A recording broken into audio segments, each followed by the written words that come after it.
Hello here YouTube, it's Lisa Stade here of the YouTube channels of Lisa Stade and of Hitler Obsessed. And I'm here with part 9 of my lecture series on Adolf Hitler's life and death. Thank goodness my laptop didn't cut off on me. Hopefully not do 15 minutes of a video on this one for this week, please. Everyone just pray whatever, do whatever you can. Just hope for the best. Don't have Windows crash. Or say, we need not enough space. Please, we need updates. Let's have updates here. But back to what I was saying. Hitler was in Munich there, and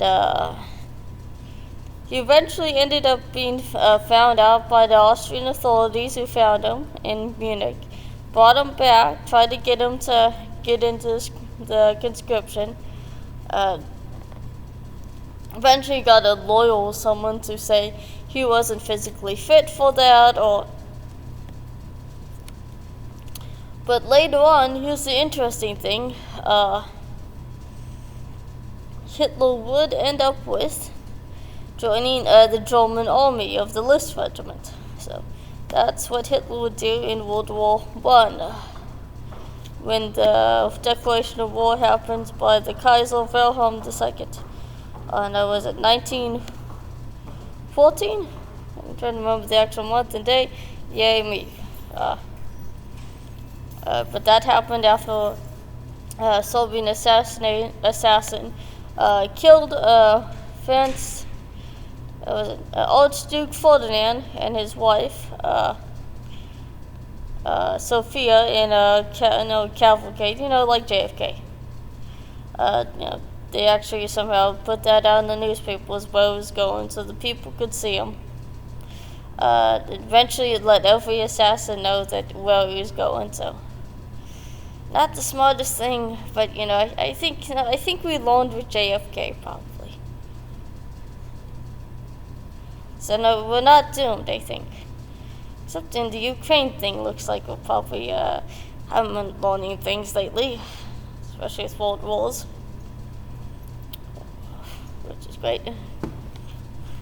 I have another video about that somewhere, I know. But why it's not good to mention Hitler, or not mention Hitler, but compare people to Hitler. Oh, unless you know who the guy is, you do take the value out of him. Of how evil he was. If everyone's Hitler, then how evil is Hitler?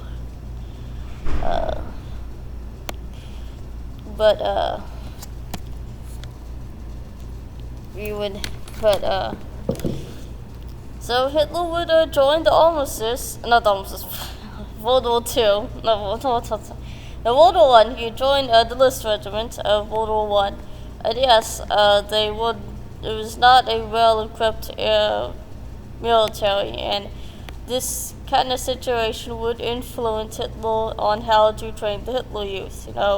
Since he wasn't trained very well in the List Regiment, he was going to make sure for his Second World War, everyone's going to be trained well, including the Hitler Youth. It doesn't happen very well in the Volksschule, but But that's probably for a later video, most likely. But Hitler ends up joining the List Regiment. He ends up having several wounds. I know he ends up having a piece of shrapnel going to his leg. There's a couple of history documentaries. I don't know if they're still up there in his medical history. But they're medical documentaries. And they have a couple of doctors that do turn up on these, and they're very cool, very interesting. So if you're into history, if you're into medical science, and you want to find out, Hitler's medical records, go right ahead. Or medical history. But yeah, Hitler ended up with a piece of shrapnel after a bomb explodes, or I guess a grenade or whatever landmine explodes near him. Goes into the side of his leg, and what the doctors were saying in the documentary was that, well, I forgot the name of the documentary, which is great. Just type in medical history or medical documentary and put Hitler. Probably not the keywords though. But they mentioned that, if the shrapnel that ended up in Hitler's leg was close to a very important artery running down the side of your leg, he would have bled to death. I know a lot of people would not cry about that, and I don't think those doctors will either. But, I would have to look at that from a neutral perspective he's pretty lucky, I guess. Also, another little thing was Hitler was sitting with a couple of comrades there, and somebody shot at him and just took out the sleeve of his uniform there. Didn't kill the guy, just took out a sleeve, so he's just walking around the trenches there with a sleeve missing. Another thing was Hitler was sitting, eating his food, and walked away from his other men to go sit away and finish his food or whatever, and a bomb explodes and a bunch of the men die. So, another little interesting thing about Hitler in the military was that his comrades thought if the guy was not like everyone else. He'd just sit around and draw, and he'd moan about, I guess I could say car goals. I don't think on YouTube could say the word prostitute, but he'd complain about that, the Jews and stuff, and even though he did get the Iron Cross, and one of the guys who gave him the Iron Cross was a Jewish guy. I mean, heck, even Hitler had paintings of his that he made that were bought and sold by Jewish art dealers.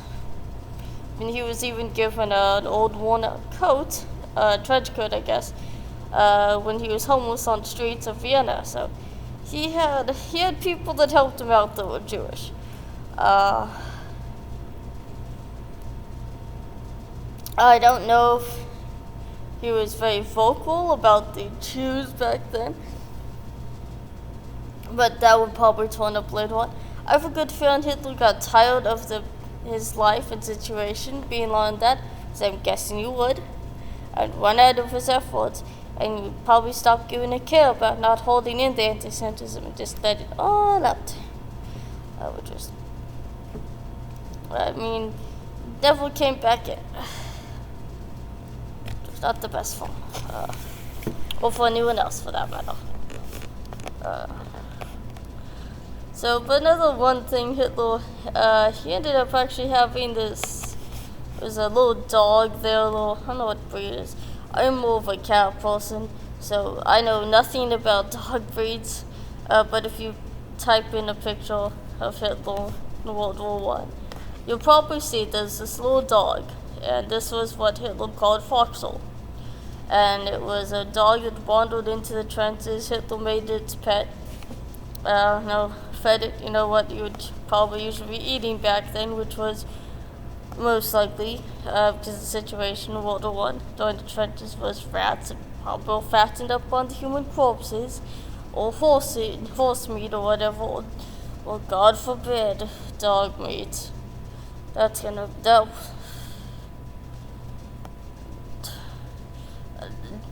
probably something I just can't say on YouTube. Hitler feeding a dog. It's own species. No way. Don't. Yeah, that's just how. Even in my opinion, it's like me feeding cat meat. Yeah. But yet again, eventually the dog went missing, and it was a little painting, watercolor, a book of watercolors, and he didn't like it, when the troops were leaving and moving out.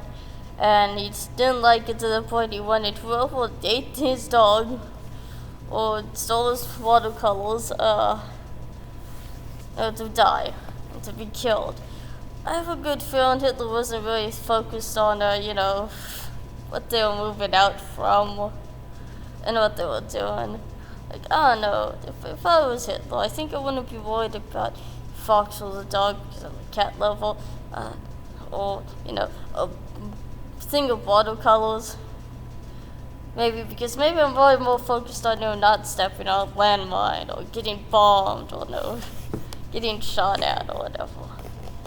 But no, speaking of some of the things Hitler would go through, which is the mustard gas poisoning that Hitler would go through. And yes, some people, and as historians, think that Hitler could have gone to literal blindness from that. And yes, he would end up wearing glasses. I'd have all those pictures taken out and destroyed, except a couple of them would turn up with those glasses on. So yes, Hitler could not see well, and he had to have a specialized font called fuel font, and he had to use magnifying glass with his glasses. I am so lucky I am not in that situation yet. Hopefully I will never be that way. But Hitler would end up being either blinded by the mustard gas, or as some historians will, to get into the next video on this probably, he ended up going through hysteria. So, but was common back then in World War I, and even some historians think probably was happening in the Civil War. Probably was happening ever since the first wars and battles happened, which was PTSD. Back then in World War I, that was called shell shock. So, like even back in World War I's time, schizophrenia had a different name. Heck, even Asperger's syndrome didn't even exist. That would turn up in the Third Reich, and I bet I'm going to go into more detail in that on this lecture series. It's going to probably be a little lecture series in a lecture series. That's like a bonus feature. Or like one of those Easter eggs you can just click on or whatever, and it brings up the whole dumb little pop-up menu or whatever. So this is Lisa Stayed here signing off, saying that this is the end of part 9 of the video on the lecture series of the life and death of Adolf Hitler, and the next video series will be part 10 on the life and death of Adolf Hitler. And this Lisa Stayed here signing off, saying make sure to like my videos, make sure to like there. At least you can see my thumbs and my hands there, good. And subscribe to my YouTube channels of Lisa Stayed and Hitler Obsessed. You can send me a friend request on Facebook. You can leave me a message on Facebook. You can do both on my Facebook of Lisa Stayed. You can donate to my Patreon, my subscribe store. Make sure that you leave comments on my YouTube videos. It'd be great here. Make sure to share the videos. Get some more subscribers from me from around the world. Would be great.